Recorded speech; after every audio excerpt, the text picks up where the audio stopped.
10th class के बच्चों, आज हम आपको इस वीडियो में एनसीईआरटी का एक प्रश्नावली 6.3 का एक प्रश्न है, 14 नंबर का प्रश्न है, जिसका हम जवाब देने जा रहे हैं। वो प्रश्न क्या है? वो समरूपता से संबंधित है, थोड़ा सा हार्ड है, इसलिए इसको हम लोग देखें।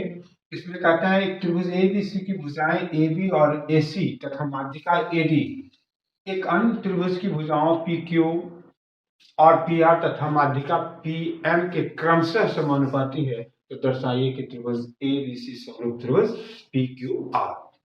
तो इसका हम लोग फिगर बनाएंगे और फिर देखें वो किस प्रकार से। ध्यान देंगे, AB AC और माध्यिका AD किसके बराबर समानुपाती है? PQ PR और PM के समानुपाती। तो इस प्रश्न को ध्यान से देखें, और ये थोड़ा सा बड़ा भी है और इम्पोर्टेंट भी है। तो इसको हम अभी आपको प्रूफ करके बताते हैं, ध्यान से देखेंगे। थोड़ा बड़ा होगा, उसके लिए घबराएंगे नहीं। दो त्रिभुज हम बनाएंगे।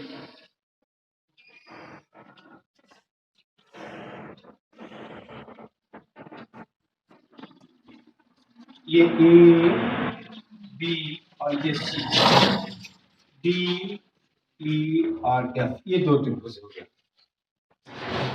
और इसकी माध्यिका एडी है और उस पी क्यू आर है, पी क्यू आर, और इसकी माध्यिका पी एम है, इसकी माध्यिका पी एम है। तो पहले दिया हुआ क्या है उसको हम लोग लिख ले। तो दिया हुआ है कि त्रिभुज ए बी सी और त्रिभुज पी क्यू आर में ए बी बटे पी क्यू बराबर ए सी बटे पी आर बराबर माध्यिका ए डी बटे पी एम। सिद्ध क्या करना है आपको? सिद्ध करना है कि त्रिभुज ए बी सी समरूप त्रिभुज पी क्यू आर, ये आपको समरूप करके बताना है। तो इस दोनों त्रिभुज को समरूप, दो त्रिभुजों को समरूप होने के लिए हम लोगों को चाहिए A S S S S A S, और फिर एक उप प्रमेय जो है कैलोरी जो है वो इस प्रकार से। ये चार में से कोई एक गुण वहां पे हमारे पास आ जाता है, तो फिर वो दोनों त्रिभुज समरूप हो जाएगा।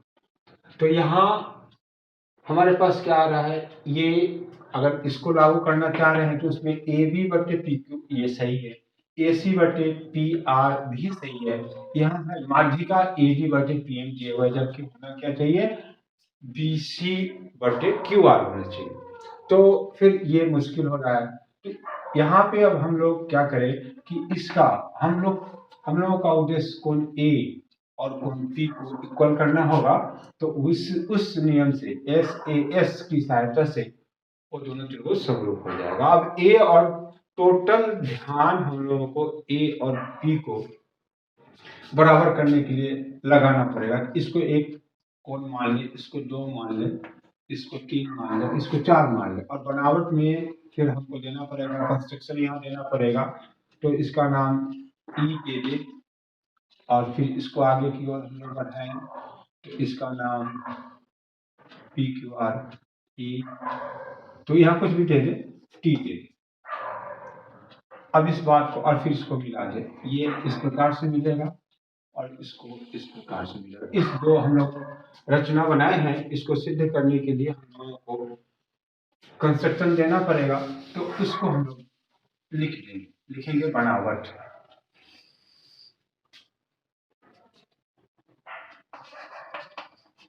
बनावट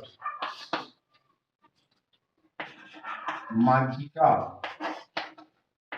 AD को E तक और साथ साथ दोनों को लिख देते हैं, और PM को T तक इस प्रकार बढ़ाया कि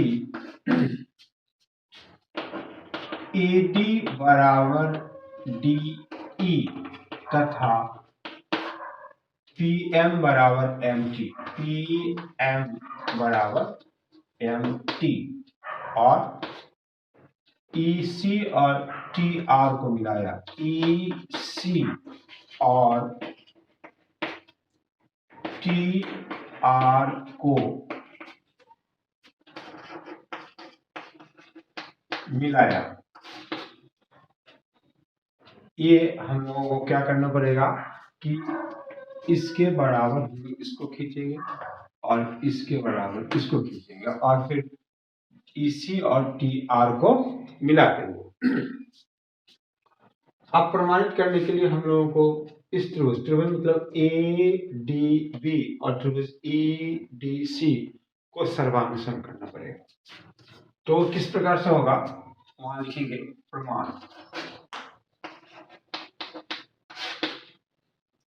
त्रिभुज ADB और त्रिभुज EDC में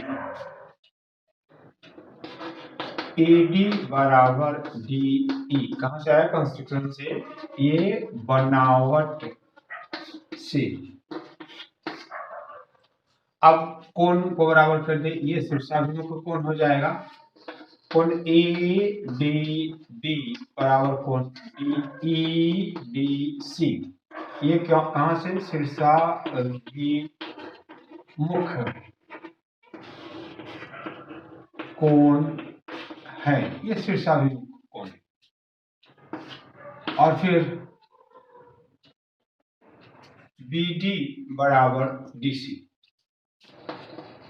BD बराबर CD। क्यों, तो यहाँ चूंकि AD माध्यिका है, इसलिए SAS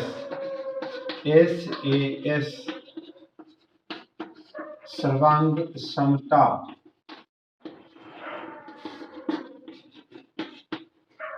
प्रमेय से त्रिभुज ADB सर्वांग सम त्रिभुज EDC। अब ये दोनों सर्वांग सम हो गया, इसका मतलब क्या हो गया कि AB बराबर EC, C की सीधी से C, इसको पहले एक कर दे और ये किसी से हो गया CPCT से, ये इक्वल हो गया। इसी प्रकार जैसे हम लोग यहाँ पे AB बराबर इसी सिद्ध किए हैं, इसको इसके बराबर सिद्ध किए हैं, इसी प्रकार से इस त्रिभुज में इस फिगर में हम लोग PQ को TR से इक्वल कर सकते हैं। तो इस बात को भी लिख देंगे, इस बात को लिखेंगे इसी प्रकार। अब फिर कितना काम हम लोग करें तो फिर समय और फिर प्रश्न बड़ा हो जाएगा। यहाँ लिखेंगे इसी प्रकार सिद्ध कर सकते हैं कि त्रिभुज PMQ सर्वांग सम त्रिभुज TMR, इसलिए PQ बराबर TR। ये इक्वेशन 2 कर दो, ये दोनों हो गया। अब जो हमारा रेशियो दिया हुआ था, जो अनुपात दिया हुआ था भुजाओं का, वहां से हम लोग चलेंगे।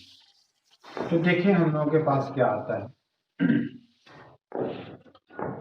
तो यहां पे लिखेंगे ये हमारे पास क्या है, ए बी बटे पी क्यू बराबर ए सी बटे पी आर बराबर ए डी बटे पी एम। ये हमारे पास दिया हुआ है।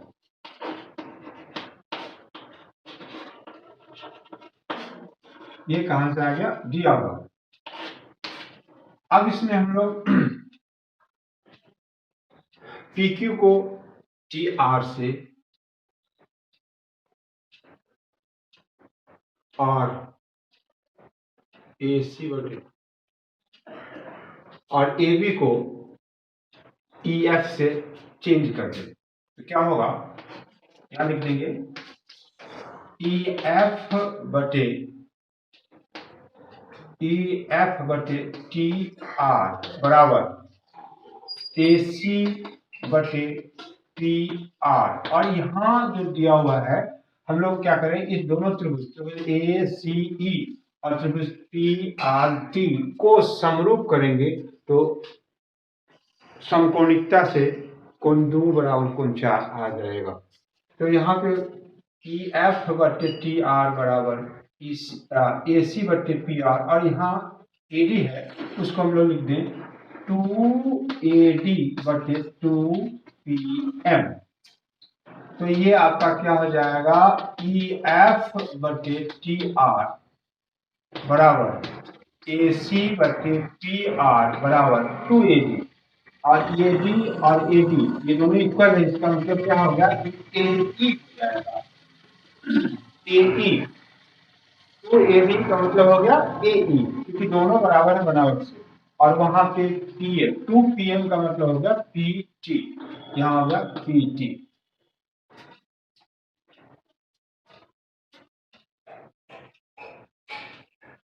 यहाँ इसको हम लोग इसको कहां से चेंज किए हैं, तो समीकरण 1 और 2 से, यहाँ समझ जाएंगे। अब ये जो हमारे पास आया इसको त्रिभुज में लागू कर दिए, त्रिभुज ACE और त्रिभुज TRT में, त्रिभुज ACE और त्रिभुज PRT में ये नियम आ गया, EF बटे TR बराबर AC बटे PR बराबर AE बटे PT। इसलिए SSS समरूपता प्रमेय से त्रिभुज ACE समरूप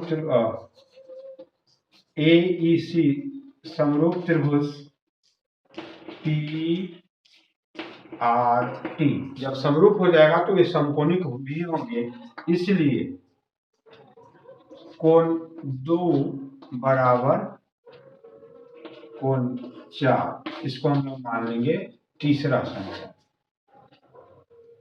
अब जैसे हम लोग कोण 2 बराबर कोण 4 लाए हैं उसी प्रकार से हम कोण 1 बराबर कोण 3 भी ला सकते हैं। इस बात को फिर यहाँ हम लोग लिखेंगे, आगे लिखेंगे, सीधे लिखेंगे, इसी प्रकार सिद्ध कर सकते हैं कि कोण 1 बराबर कोण 3। ये आपका चौथा इक्वेशन हो जाएगा। अब 3 और 4 को हम लोग जोड़ दें तो लिखेंगे, लिखते समीकरण 1 जोड़ समीकरण नहीं, 1 नहीं है यह 3 है, तो लिखेंगे समीकरण 3 जोड़ समीकरण 4। तो क्या आ जाएगा, LHS LHS से जुटेगी, RHS RHS से जुट जाएगा, तो कोण 1 जोड़ कोण 2 बराबर कोण 3 जोड़ कोण 4। अब इसको हम लोग जोड़ दे तो क्या हो जाएगा, ए मीन्स क्या हो गया, कोण ए बराबर कोण पी, ये हम लोग प्रूव कर दिए। अब उस नियम को हम लोग लागू करेंगे, इसलिए जो मेन चीज हम लोगों को प्रूफ करना था उसको हम लोग प्रूफ कर दिए। ये कोण इस कोण के बराबर हो गया। आइए पूछा ए बी पी क्यू के समानुपाती है, ए सी पी आर के समानुपाती है, कोण ए बराबर कोण पी हो गया, तो एस ए एस समरूपता से दोनों त्रिभुज समरूप हो जाएगा। यहां लिखेंगे त्रिभुज पी ए बी सी और त्रिभुज पी क्यू आर में ए बी बटे पी क्यू बराबर ए सी बटे पी आर, ये कहां से है, तो ये दिया हुआ है कोण ए बराबर कोण पी, ये सिद्ध किया गया है, इसलिए एस ए एस समरूपता से त्रिभुज ए बी सी समरूप त्रिभुज पी क्यू आर, ये प्रूव्ड हो गया। तो कहने का अर्थ ये हुआ कि थोड़ा सा ये आप इसको गौर से पढ़ेंगे, ध्यान से पढ़ेंगे, काम क्या करना है, तो काम हम लोगों को करना है सिर्फ कोण ए को पी के बराबर करना। तो इस चीज को लाने के लिए पहले बनावट देना पड़ेगा, फिर दोनों त्रिभुज को सर्वांगसम करेंगे जिससे ए बी ई सी के बराबर हो जाएगा, फिर इसमें उसी प्रकार से पी क्यू टी आर के बराबर हो जाएगा, और तब फिर इस दोनों त्रिभुज को त्रिभुज ए सी ई और त्रिभुज पी आर टी को समरूप करेंगे। समरूप करने से क्या होगा, कोण 2 कोण 4 के बराबर हो जाएगा। फिर उसी प्रकार से कोण 1 को कोण 3 के बराबर प्रूफ करेंगे और इसके बाद दोनों को जोड़ देंगे तो ए बराबर पी आ जाएगा। इतना ही काम था। उसके बाद तो फिर ये आपके प्रश्न में दिया ही हुआ है, इसको प्रूफ करके बता दिए, इसलिए ये दोनों त्रिभुज एस ए एस समरूपता से दोनों त्रिभुज समरूप हो गए। इस प्रकार से आपको इस प्रश्न को जरूर से जरूर तैयार कर लेंगे, बिहार बोर्ड के लिए काफी इंपॉर्टेंट है।